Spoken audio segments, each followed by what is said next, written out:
নামাজের চেয়েও, রোজার চেয়েও, দান খয়রাতের চেয়েও একটা বড় ইবাদত আছে। এটা কি আমি কি তোমাদের বলবো না?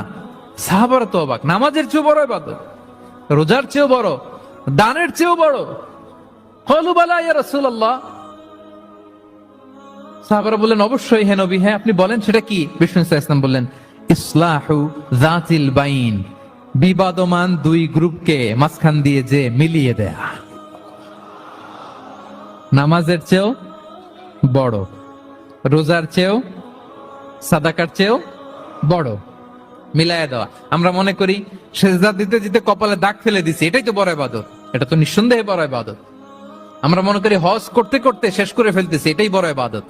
জিকির করতে করতে আমরা দিনরাত এক করে ফেলতেছি, এগুলো তো নিঃসন্দেহে ইবাদত। কিন্তু দুই ভাই বিবাদমান দুই গ্রুপের মধ্যে আপনি যদি মিলিয়ে দেন, এগুলো নফল রোজা, নফল দান, নফল সালাতের চেয়েও বেশি সওয়াবের কাজ। পড়েন সুবহানাল্লাহ।